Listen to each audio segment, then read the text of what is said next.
ஓம் சரவண பவ. ஆன்மீக அன்பர்களே, அறுபடை வீடு அனுபவங்கள் மற்றும் தத்துவங்களின் ஆன்மீக பயணத்தில் இன்று நாம் அடியெடுத்து வைக்கும் நாள் 18ஆம் நாள். இன்றைய தெய்வீக அனுபவத்தில் நாம் பார்க்க போகும் புனித தலம் பழமுதிர்ச்சோலை.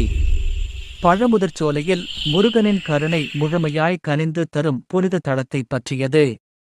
பழமுதிர்ச்சோலையின் மலைகளின் நடுவே, பச்சை பசுமையின் மடியில், அமைதியும் அன்பும் அருளும் ஒன்றாய் கலந்த இடம்தான் பழமுதிர்ச்சோலை.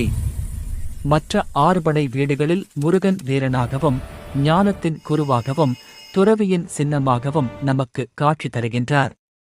ஆனால் இங்கு பழமுதிர்ச்சோலையில் நமக்கெல்லாம் அவர் ஒரு தந்தை, அவர் ஒரு தாய், அவர் ஒரு அன்பு நிறைந்த கருணை வடிவமே. முருகன் பக்தர்களாகிய நம்மிடம் எதையும் எதிர்பார்த்து கேட்க வேண்டியதில்லை. பக்தரின் மனதில் வலிமை மட்டுமே போதும். பக்தர்களின் மன வலியை அவரிடம் கூறாமலேயே முருகனுக்கு தெரியும். அந்த வலியை பக்தனை பார்த்த உடனே முருகன் தன் கருணையைத்தானே வழங்குகிறார். பழமுதிர்ச்சோலை என்பது பக்தர்களாகிய நமது வேண்டுதல் நிறைவேறும் இடம் மட்டும் அல்ல, வேண்டாமலே புரிந்து கொள்ளும் இடமே. பக்தா, உனக்கு கண்ணீர் வருகிறதா?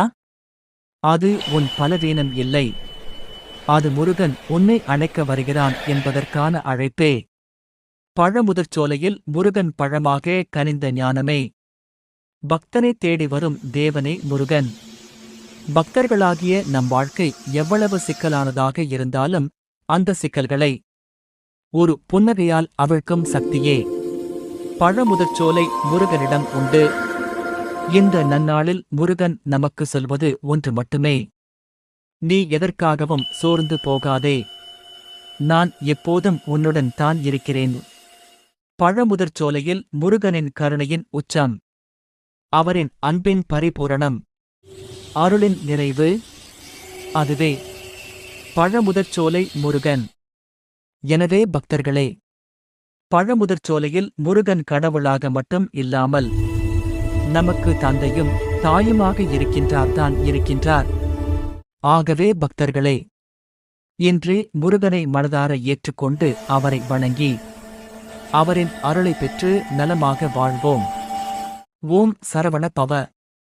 இந்த வீடியோ உங்களுக்கு பிடித்திருந்தால் லைக், காமெண்ட், ஷேர் செய்து மேலும் இத்தகைய ஆன்மீக பதிவுகளுக்காக பாபு BK சேனலை சப்ஸ்கிரைப் செய்ய மறக்க வேண்டாம்.